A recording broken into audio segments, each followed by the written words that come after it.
영혼을 성장시키는 책 소개방 영성 책방입니다. 오늘은 켄 블랜차드의 예수처럼 리드하라, 예수처럼 리드하라 두 번째 시간입니다. 제2부 훌륭한 리더의 마음, 훌륭한 리더의 마음. 잠언서 4장 23절 모든 지킬 만한 것 중에 더욱 내 마음을 지키라, 생명의 근원이 이에서 남이니라. 일반 리더십은 리더의 행동과 유형과 방법론에 초점을 맞추어 밖에서부터 변화시키려 한다. 그러나 예수 리더십은 먼저 안에서부터 변화되어야 한다. 리더십은 1차로 마음의 문제다. 마음이 바르지 못하면 예수 같은 리더가 될 수 없다. 마음에서 이유, 의도, 동기가 나온다. 로마서 10장 10절에 사람이 마음으로 믿어 의에 이른다고 했다. 예수에 대한 믿음은 마음속에 저장되고 그 믿음으로 모든 것이 달라진다. 하나님을 어떻게 믿느냐가 당신을 결정하는 것이다. 그 마음의 믿음에 따라 삶과 도전에 대한 방식이 달라진다. 우리는 어떤 일에 대해 반응할 때 믿음의 핵심을 되짚어야 한다. 그 믿음이 당신과 당신 삶의 모든 관계를 빚어내기 때문이다. 모든 일의 이유는 마음의 믿음에서 시작된다. 마음이 리더십의 중요한 이유는 사랑이 마음속에 담겨있기 때문이다. 우리는 마음으로 용서하고 마음에 말을 하고 마음에 말씀을 두고 마음으로 기도한다. 마음은 의지와 결정과 영혼을 포괄한다. 마음은 갈망의 근원이요 존재의 정수다. 그래서 무엇보다 마음을 지키라고 했다. 마음이 바뀌지 않고는 행동도 변하지 않는다. 마음에 다이어트나 운동을 해야 하는 이유가 분명하지 않으면 실제로 몸이 움직이지 않는다. 예수 리더십은 나의 마음을 변화시키므로 나와 관계된 모든 것을 변화시키는 것이다. 예수 리더십은 마음에서 시작된다. 예수 닮은 리더십이란 무엇인가? 예수 닮은 리더십이란 무엇인가? 마태 22장 37절에서 39절 예수께서 이르시되 내 마음을 다하고 목숨을 다하고 뜻을 다하여 주 너의 하나님을 사랑하라 하셨으니 이것이 크고 첫째 되는 계명이요 둘째도 그와 같으니 내 이웃을 내 자신같이 사랑하라 하셨으니 예수 닮은 리더십은 한마디로 사랑이다. 그 사랑은 쉬운 것이 아니다. 그 사랑의 대상을 하나님이 원하시는 모습으로 만들어야 하기 때문이다. 예수 같은 리더가 되려면 예수처럼 사랑이라는 핵심 가치가 모든 일의 내용과 이유와 방법이 되어야 한다. 하나님은 각 사람을 창조하셨고 당신을 사랑하시는 것만큼 그들도 사랑하시며 그분께 그들의 삶을 향한 위대한 계획을 가지게 하신다. 당신은 예수가 제자들에게 하신 것처럼 사람들과의 관계에 자신을 쏟아부어야 한다. 그분은 제자들을 사랑하여 섬기셨고 하나님이 명하신 모습으로 변화되도록 도우셨다. 예수 같은 리더에게는 관계와 성과가 함께 가야 한다. 헌신적으로 사람을 키우면서 또한 성과도 내야 한다. 그 과정에서 하나님을 높여야 하고 자신이 누구며 누구의 것인지에 대한 정체성에 충실해야 한다. 예수 같은 리더는 너를 위해 기도하겠다라거나 하나님이 당신과 함께 하신다라는 말만 하는 것이 아니라 필요하다면 자기 몸을 던져서라도 배우자나 자녀나 친구를 사랑한다.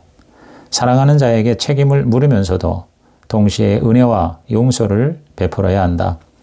사랑에 기초한 리더십의 보상은 평생 가는 관계와 믿기 힘들 정도의 변화이다. 물론 이것은 당신이 따르는 그분께 영광이 된다. 그 모델이 바로 예수님이시다. 예수 같은 리더가 되고 싶은데 마음이 따라주지 않을 때, 예수 같은 리더가 되고 싶은데 마음이 따라주지 않을 때, 로마서 7장 22절에서 25절 내 속사람으로는 하나님의 법을 즐거워하되 내 지체 속에서 한 다른 법이 내 마음의 법과 싸워 내 지체 속에 있는 죄의 법으로 나를 사로잡는 것을 보는도다. 오라 나는 곤고한 사람이로다. 이 사망의 몸에서 누가 나를 건져내랴. 우리 주 예수 그리스도로 말미암아 하나님께 감사하리로다. 그런즉 내 자신이 마음으로는 하나님의 법을 육신으로는 죄의 법을 섬기노라. 무엇을 하든 그것을 하는 이유는 마음속에 무엇이 들어있느냐에 따라서 달라진다. 당신이 리더가 되려는 동기는 무엇인가? 예수 같은 리더가 되지 못하게 하는 가장 고질적인 장벽은 바로 마음의 이기적인 동기다. 그것은 되로 주고 말로 받자는 것이다. 자신의 관심사와 안정과 지위와 만족을 항상 남보다 앞세우는 것이다. 고속도로나 교회 주차장에서 새치기하고 의견이 다르거나 이의를 제기하는 사람을 벌하고 남의 약점과 두려움을 이용해서 자기 뜻을 관철하는 것은 다 마음의 이기적인 동기에서 나오는 행동이다. 그것은 우리 삶에서 하나님을 밀어내는 자, 영어로 edging God out, EGO이다. 에고. 하나님을 밀어내는 방법은 세 가지다. 첫째는 하나님의 자리에 다른 것을 두는 것이다. 즉 예배의 대상이신 그분을 밀어내는 것, 하나님보다 다른 무엇이 더 중요해지는 것이다. 그것이 바로 우상 숭배다. 하나님 대신 사람, 돈, 물건, 권력, 명예, 취미, 습관 등이 우상이 될 수 있다. 둘째는 하나님 아닌 다른 것을 의지하는 것이다. 하나님보다 다른 무엇을 안정감과 자존감의 출처로 의지하는 것이다. 당신의 지능, 지위, 성취, 거래처, 인맥 등에서 안정감과 자존감을 얻는다면 언젠가는 무너질 것이다. 사탄이 주는 자존감의 공식은 우리 행위 플러스 타인 평가는 자존감, 우리 행위 플러스 타인 평가는 자존감이다. 그것은 결코 완전하거나 영원하지 않다. 하나님을 밀어내는 세 번째 방법은 그분 대신 다른 사람을 우리 삶의 주된 청중과 유일한 권위로 떠받드는 것이다. 우리가 연기하는 대상은 우리를 창조하시고 평생 주관하시는 하나님뿐이다. 어느 유명한 오페라 가수가 대형 극장에서 공연을 했는데 모든 사람들이 기립박수로 환호했다. 그가 무대에서 내려오자 매니저가 그를 끌어안고 축하했지만 가수는 자신이 실패했다고 슬퍼했다. 매니저는 어떻게 그런 말을 할 수 있습니까? 모든 사람의 기립박수를 받고 커튼콜을 3번이나 했잖아요. 라고 물었다. 그러자 가수는 맨 앞줄에 한 사람이 일어나거나 손뼉을 치지 않았어요. 라고 말했다. 그 한 사람이 왜 신경을 씁니까? 모든 사람이 다 환호했는데요. 그 사람이 바로 나의 스승이거든요. 가수는 다른 누구보다 자기 스승을 기쁘게 하고 싶었던 것이다. 우리도 똑같은 마음으로 오직 주님을 기쁘시게 해야 한다. 당신은 누구의 칭찬과 인정을 구하는가? 마음이 고장난 결과. 마태복음 12장 35절. 선한 사람은 그 쌓은 선에서 선한 것을 내고 악한 사람은 그 쌓은 악에서 악한 것을 내느니라.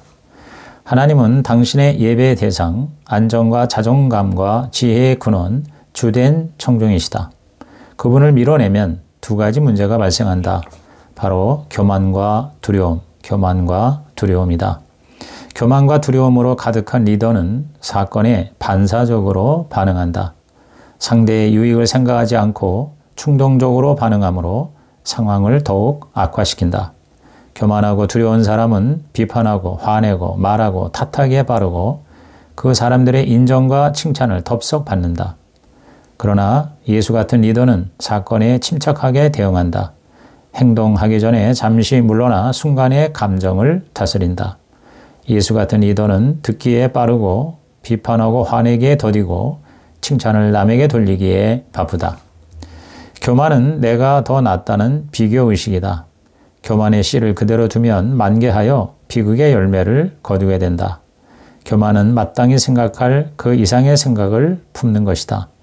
그것은 예수의 모습과 정반대다. 교만의 전형적인 모습은 다음과 같은데 혹시 당신에게 낯익은 것이 아닌지를 살펴보라. 대화 중에 상대의 아이디어가 실제로 자신의 것보다 나아도 한사코 이를 인정하지 않는다. 발언권을 독차지하고 과도히 공로를 취하고 자신에게만 이목을 집중시키고 자랑하고 과시하고 직위를 구실로 특별 대우를 요구하고 더 나은 서비스를 바란다. 아이디어의 가치를 평가할 때 생각 자체의 질보다 누구의 말인지에 기준을 둔다. 상대와 관련된 사안인데도 일부러 의견을 묻지 않음으로써 직위나 자격면에서 상대를 지나치게 아랫사람으로 취급한다. 보상을 얻기 위해 윤리와 관계를 희생시키는 한이 있더라도 보상 자체를 성공의 지표로 더 중시한다.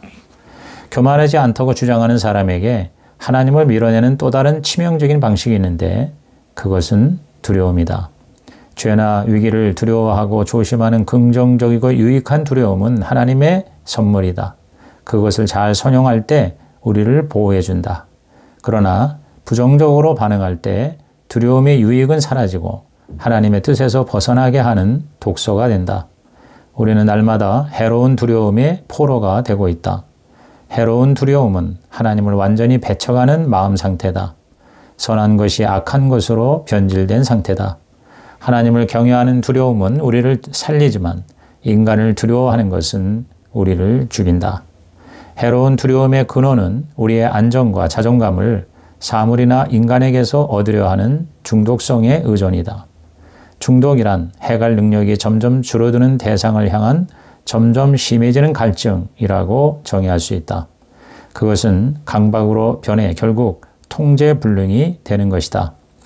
중독된 대상을 이를 위기에 처하면 해로운 두려움이 다양한 방식으로 우리 일상의 결정과 관계에 독소로 작용할 수 있다.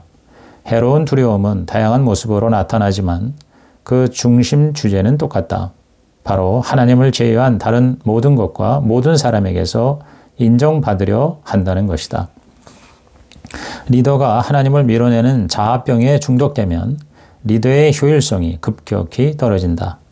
교만에 지배당하는 리더를 통제광이라고 한다. 그는 자기가 틀렸다는 것을 알면서도 자기가 옳다고 우기고 권력욕과 통제욕을 포기하지 않는다. 교만과 두려움에는 주로 세 가지 결과, 즉 분리, 비교, 진실의 왜곡이 따른다. 분리, 비교, 진실의 왜곡. 첫째가 분리다. 교만과 두려움은 늘 우리를 하나님과 서로와 심지어 자신과도 분리하게 한다. 너무 교만하고 두려워하여 하나님께 기도하지 않고 사람에게 도움을 청하지 않고 자신의 내면의 소리를 듣지 못한다. 예수 같은 리더가 되는 가장 큰 도전은 그분과 친밀해지는 것이다. 친밀함을 가로막는 가장 큰 장벽은 약한 모습을 보이는 데 대한 두려움이다. 그 두려움은 겉으로는 교만으로 표출된다. 하나님과의 친밀함이 사라지고 무조건적인 사랑에서 멀어지면 타인과의 친밀함도 두렵게 느껴진다. 그래서 고립되는 리더는 시대와 정황의 변화에 뒤처지기 쉽다. 교만과 두려움은 분리를 조장할 뿐만 아니라 건강하지 못한 비교를 낳는다.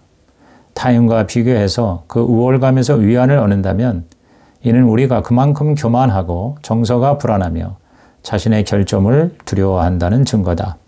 자존감과 안전의 수준을 남과 비교해서 정하려 하면 최종 결과는 안일 아니면 불안의 둘 중에 하나가 된다. 하나님은 무조건적인 사랑에 근거해 이미 당신의 가치를 인정하셨고 당신의 안전을 보장하셨다. 그러므로 당신은 남과 비교할 필요가 없는 것이다. 교만과 두려움에 중독될 때 나타나는 세 번째 결과는 진실의 왜곡, 진실의 왜곡이다. 해로운 두려움의 근본 원인은 하나님의 방식대로 살아서는 안전하지 못하고 좋은 것을 놓친다는 진실이 아닌 거짓말이다. 예수는 하나님을 밀어낼 때 찾아오는 왜곡되고 거짓된 안정감과 자존감의 위험에 대해 보물을 땅에 쌓아두지 말고 하늘에 쌓아두라고 하셨다. 모든 것이 당신에게 달려있는 것처럼 생각하고 말한다면 장기적으로 당신은 자신과 자신을 따르는 사람들의 실패를 자초하고 말 것이다. 하나님을 밀어내는 자아의 경고신호. 하나님을 밀어내는 자아의 경고신호. 히브리서 2장 1절. 그러므로 우리는 들은 것에 대해 더욱 유념함으로 우리가 흘러 떠내려가지 않도록 함이 마땅하니라. 교만이나 두려움에 덫에 빠질 때 경고해 주는 신호 혹은 안전장치는 무엇인가? 첫째는 나라는 요인이다. 모든 생각과 말에 나, 내가로 시작한다. 자신을 실체보다 못났다고 생각하는 것이 두려움이고 실제보다 잘났다고 생각하는 것이 교만이다. 매사에 타인 중심이 아니고 자아 중심이라면 그는 하나님을 밀어내는 쪽으로 가고 있는 것이다. 누구든지 배고프거나 화나거나 외롭거나 피곤할 때는 잘못된 결정을 내리기 쉽다. 이 네 가지 상황에 처했다면 잠시 멈춰야 한다. 둘째 경고 신호는 내 것이라는 시각이다. 차라리 내가 하는 것이 낫겠다라고 생각하는 것이다. 어린아이들은 항상 내 거야 라는 말을 좋아한다. 자아에 지배당하는 리더는 자신을 대신할 사람을 세우거나 키우지 않는다. 정보를 독점하고 결정권을 나누지 않고 남의 공을 인정하지 않는다. 반면에 예수는 이 부분에서 희생적 열정을 보이셨다. 제자들을 확실히 준비시켜 자신이 시작하신 운동을 뒤잇게 하셨다. 그는 미래를 위해 사람들을 준비시키기에 바쁘셨다. 그분은 1인 후계자가 아니라 후계 세대를 빚어내셨다. 셋째 경고 신호는 피드백에 대한 부정적 반응이다. 우리는 내가 싫어하는 사람들의 피드백을 싫어한다. 부정적인 피드백에 대해 부정적으로 반응하는 것은 당신의 권력과 지위를 잃을 것에 대한 두려움 때문이다. 그런데 자존감과 안전의 기초를 리더의 지위와 권력에 둘수록 두려움은 더욱 커지게 되어 있다. 세상에는 두 종류의 사람이 있는데 쫓기는 사람과 쫓는 사람 혹은 부름받은 사람이다. 쫓기는 사람은 모든 것을 자신의 소유로 생각한다. 그래서 자신의 소유를 지키는데 모든 것을 소진한다. 반면에 부름받은 사람은 자신의 모든 것이 주님이 빌려주신 것이라고 믿는다. 관계도 빌린 것이기에 소중히 여겨야 한다. 재산도 빌린 것이기에 움켜쥐는 것이 아니라 누리고 넉넉히 나누어야 한다고 믿는다. 자신의 지위와 영향력, 즉 리더십도 하나님께 빌린 것이라고 믿는다. 그래서 소유자가 아니라 청지기의 삶을 살게 된다. 그래서 피드백도 위협이라기보다는 선물로 보는 편이다. 설령 피드백의 내용이 해롭거나 방식이 부정적이어도 하나님의 무조건적인 사랑에 기반을 둔 리더는 부정적 감정을 넘어서서 자신의 리더십을 향상해 줄 진실을 애써 찾는다. 마음의 방향 전환. 마태 16장 24절. 이에 예수께서 제자들에게 이르시되 누구든지 나를 따라오려거든 자기를 부인하고 자기 십자가를 지고 나를 따를 것이니라. 예수 같은 리더가 되기 위해서는 의도와 헌신이 요구된다. 의지적으로 예수께 초점을 맞추고 헌신하면 당신은 하나님을 밀어내는 자아에서 하나님만 높이는 자아, 영어로 exalting God only, EGO로 옮겨갈 수 있다. 하나님을 하나님의 자리에 모시는 것은 언제나 마음과 생각의 문제다. 하나님에 대한 믿음의 내용은 마음속에 저장되는데 각종 눈부신 것들이 당신을 다른 데로 잡아 끌 수 있다. 하나님 대신 성공, 권력, 돈, 가정, 교육, 평판, 선행 등을 예배하는 데에 빠져드는 것이다. 그러나 하나님이 선하시고 무조건적으로 당신을 사랑하시며 결코 당신을 떠나지 않으신다는 사실을 알면 다른 모든 것보다 그분을 더 신뢰할 수 있고 더 마음껏 그분을 예배하게 된다. 하나님을 경험할수록 그분을 알게 되고 그분을 더 잘 알수록 그분을 향한 예배도 잦아지고 풍성해진다. 예수 같은 리더가 되려면 하나님을 알아가는데 더 의지적으로 초점을 맞춰야 한다. 하나님을 당신에게 필요한 모든 것의 근원으로 삼으면 당신의 관점과 목적과 목표가 달라진다. 그리고 안정과 자존감과 평안과 자유를 누릴 수 있다. 그러므로 이제 당신의 생각과 기대를 새로 고쳐야 한다. 어떤 상황에서도 하나님을 의지할 수 있어야 한다. 당신의 안전의 근원인 하나님은 결코 당신을 저버리지 않으신다.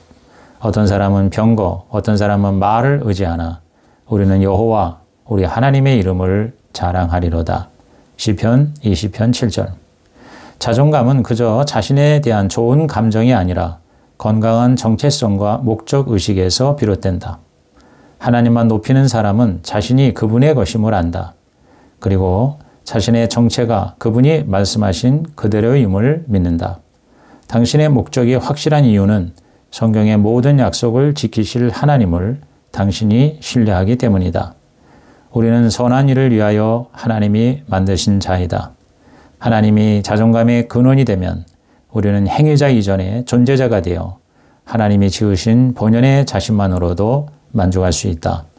그것이 바로 하나님을 높이는 행위, 즉 참 예배가 되는 것이다. 하나님을 근원으로 삼는다는 것은 세상을 무시하는 것이 아니다. 당신의 관점과 우선순위가 달라지는 것이다.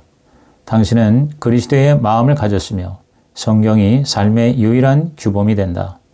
예수는 하나님을 자존감과 안전까지 포함한 모든 것의 근원으로 의지하는 삶의 최고 모범이시다. 요한복음 5장 19절에서 20절 그리고 30절. 그러므로 예수께서 그들에게 이르시되 내가 진실로 진실로 너희에게 이르노니 아들이 아버지께서 하시는 일을 보지 않고는 아무것도 스스로 할 수 없나니 아버지께서 행하시는 그것을 아들도 그와 같이 행하느니라. 아버지께서 아들을 사랑하사 자기가 행하시는 것을 다 아들에게 보이시고 또 그보다 더 큰 일을 보이사 너희로 놀랍게 여기게 하시리라. 내가 아무것도 스스로 할 수 없노라. 듣는 대로 심판하노니 나는 나의 뜻대로 하려 하지 않고 나를 보내신 이의 뜻대로 하려 함으로 내 심판은 의로우니라.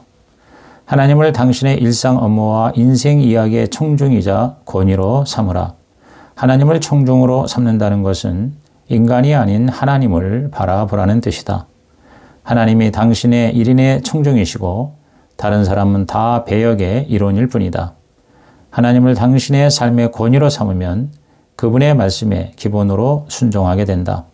순종은 하나님을 향한 우리의 사랑에서 시작한다. 사랑하기에 순종하는 것이다. 예수가 우리에게 주신 하나님의 사랑인 것을 알면 하나님을 사랑하고 높일 수밖에 없다. 하나님만 높이는 자아의 결과는 교만과 두려움 대신 겸손과 자신감, 겸손과 자신감이다. 예수 같은 리더는 겸손한 리더다. 겸손하려면 당신이 누구이며 누구의 것인지를 알아야 한다. 당신은 청직이며 하나님의 것이다. 마땅히 생각할 그 이상의 생각을 품지 말고 오직 하나님께서 각 사람에게 나누어 주신 믿음의 분량대로 지혜롭게 생각하라. 로마서 12장 3절. 리더십에서 겸손이란 자신이 한계가 있고 심지어 무능하다는 것을 뼈저리게 인식하는 마음의 태도다. 겸손한 리더는 성공의 원인을 밖에서 찾아 박수를 보내고 실패의 책임은 자신에게서 찾아 받아들인다. 예수 같은 리더는 예수님의 기준을 겸손하게 수용하는 자이다. 사람 앞에 단지 겸손한 인상을 주는 것이 아니라 하나님과 그분의 목적 앞에 자신을 내려놓는 것이다. 겸손은 자신의 능력을 부인하는 것이 아니다. 그 능력이 자신에게서 난 것이 아니라 자신을 통해 흘러가는 것을 인정하는 것이다. 가지가 나무를 떠나서는 아무것도 할 수 없기 때문이다. 겸손은 자신을 깎아내리는 것이 아니라 남을 세워주는 것이다.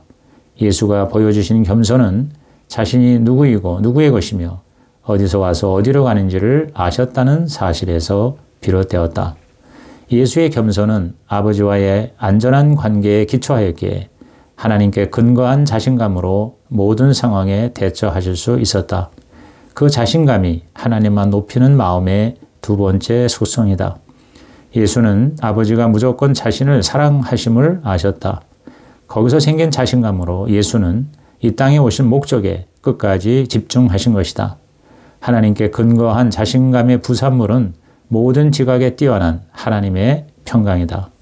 하나님만 높이면 이제 교만과 두려움이 더 이상 당신을 지배하지 못하고 오직 겸손과 자신감으로 당신의 영향권 내에 있는 사람들에게 감화를 끼치게 된다.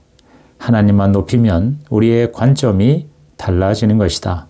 분리와 고립 대신 공동체와 투명한 관계 쪽으로 나아간다. 이상으로 켄 블랜차드의 예수처럼 리드하라, 예수처럼 리드하라 제2편을 마칩니다.